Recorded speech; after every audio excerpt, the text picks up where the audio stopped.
En la corte de Ludovico. La próspera ciudad de Milán, al norte de Florencia, alardeaba de tener una magnífica universidad, buenos músicos y arquitectos, y de ser escenario de feroces intrigas políticas. Un duque cruel, Galeazzo Sforza, gobernó la ciudad hasta que fue asesinado en el año de 1476. El tímido Gian, hijo del duque, fue el heredero del título y de una vasta fortuna, pero con 8 años de edad era demasiado joven para asumir el poder. Cuando Gian cumplió 13 años, su tío Ludovico Sforza pidió la tutela de su sobrino.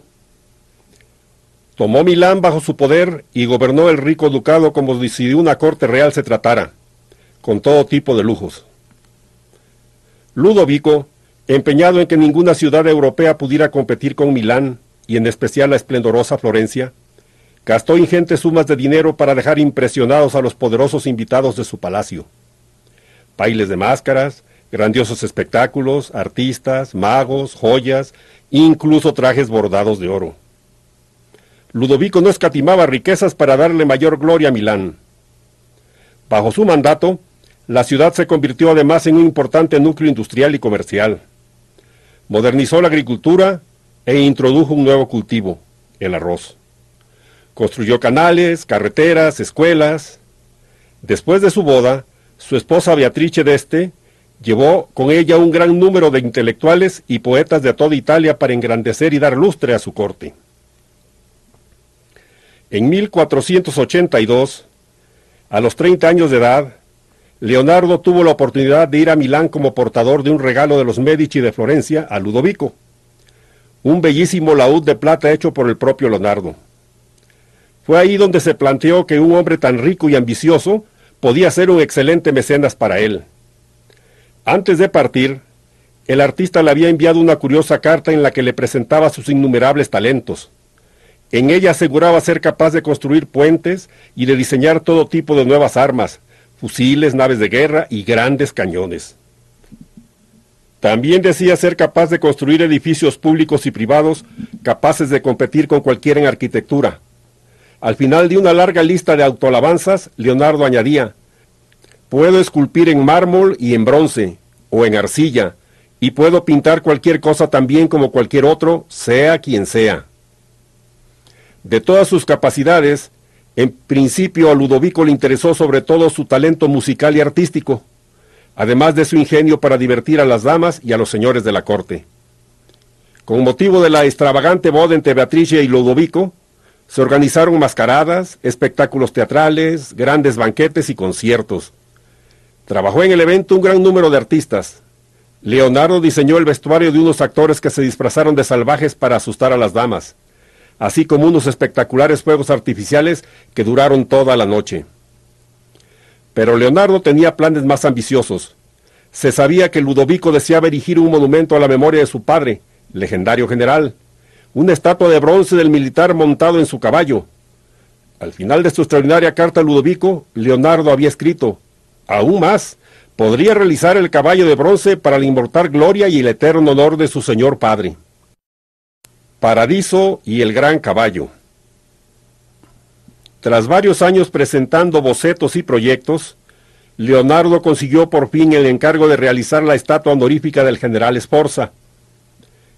El caballo tendría como mínimo casi 7,5 metros de alto, 3 o 4 veces su tamaño natural, y técnicamente sería la más ambiciosa estatua ecuestre jamás realizada. Habría que hacerla primero de barro y después fundirla en bronce, vertiendo el metal líquido en moldes de arcilla. Tras más de 10 años elaborando el proyecto, Leonardo consiguió realizar el modelo de arcilla a su tamaño definitivo. Fue exhibido a bombo y platillo en Milán en 1493. «Vítores al vencedor, tú, Vinci, has vencido», cantaban en su honor los poetas de la corte. Pero el triunfante Leonardo debía concentrarse después en la fundición.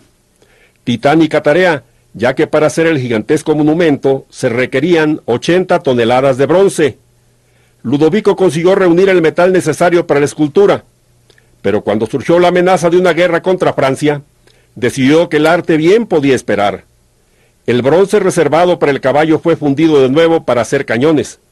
Al final, los victoriosos soldados franceses entraron en Milán. Los arqueros del ejército invasor utilizaron el colosal caballo de barro como blanco de sus prácticas de tiro y lo destruyeron. En 1490, Ludovico organizó la boda de su sobrino, el duque Gian. Para la celebración, Leonardo construyó el decorado de una obra teatral, Il Paradiso, el paraíso. Consistía en una montaña hueca que se abría para mostrar una espectacular visión de la gloria. En su contorno había antorchas que ardían como estrellas iluminando los signos del zodiaco. Estrellas consideradas como influjos del destino, influencias astrológicamente importantes. Los actores, que representaban planetas, aparecían suspendidos desde lo alto, girando en sus órbitas, y al final descendían de los cielos para felicitar a la novia. Los invitados quedaron tan impresionados por el espectáculo que había diseñado Leonardo, que su fama comenzó a crecer. El refectorio de los monjes.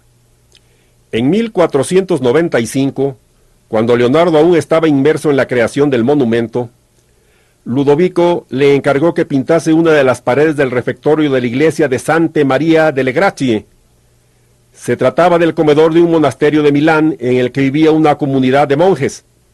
El refectorio era el lugar ideal para plasmar un pasaje bíblico que Leonardo llevaba más de 15 años deseando pintar: la Última Cena. Según el Nuevo Testamento, la noche anterior a su crucifixión, Jesús cenó con sus discípulos y bendijo el pan y el vino. Leonardo pensó que era importante, como pintor, expresar los sentimientos de los personajes, por lo que eligió un momento de la cena muy emotivo. El cuadro muestra cómo reacciona cada uno de los 12 apóstoles ante la frase de Jesús: uno de vosotros me traicionará. La expresividad de las posturas de los apóstoles, de sus gestos, de sus manos, de sus rostros, nos transmiten los sentimientos de sorpresa, de rabia, de espanto o incluso de culpa de sus discípulos.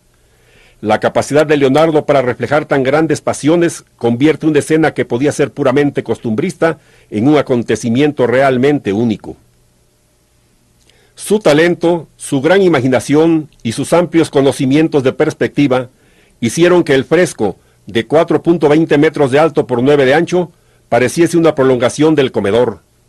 La mesa, los platos y las copas son semejantes a las que usaban los monjes, y sin embargo, de hecho, el espacio recreado en la pintura está a mayor escala que el real, que el de la sala. Además, es una perspectiva que organiza las figuras de tal modo que prácticamente obliga al espectador a enfocar directamente la mirada sobre la figura de Cristo, en tanto que la luz de la ventana que hay a sus espaldas semeja su halo. Hay personas que consideran La Última Cena la obra más importante de Leonardo. Se trata de un cuadro que ya en vida le dio gran fama en toda Europa y desde hace 500 años ha sido estudiado y copiado infinitas veces. La especial técnica con que fue pintado y los estragos del tiempo han obligado a llevar a cabo múltiples restauraciones y han generado grandes polémicas. El monasterio ya no se usa como tal, los monjes se fueron, pero esta magna obra continúa traspasando las dimensiones del muro en que fue pintado y constituye una de las más importantes obras de arte que jamás se hayan creado. Extraños animales, míticas bestias. Seguramente Ludovico se sentía muy satisfecho de los numerosos y variados éxitos de Leonardo y de su creciente fama. Tras 9 años en Milán, le otorgó el título de ingeniero ducal. Aunque no ganaba demasiado dinero, un ingeniero del duque contaba con la comodidad de un taller propio y la ayuda de sirvientes y discípulos. Cuando no estaba inmerso en grandes proyectos, Leonardo trabajaba para la aristocracia milanesa. Hizo el retrato de algunas damas y entretuvo a los miembros de la corte con inteligentes adivinanzas y sorprendentes cuentos. Escuchar historias de lejanos y extraños países y de aún más extraños animales era una de las diversiones favoritas de la corte. A pesar de todas sus riquezas, pocos de entre los nobles que constituían el expectante auditorio de Leonardo se habían aventurado nunca fuera de Italia. Viajar era peligroso, y los países que quedaban más allá de los límites de Europa eran considerados misteriosos y exóticos. El seductor Leonardo demostró ser un magistral narrador. No es difícil imaginarlo dejando impresionados a unos inocentes aristócratas con cuentos de lejanos lugares y fabulosas bestias. ¿Hasta qué punto había él conocido animales exóticos o viajado a lejanos países? No podemos saberlo.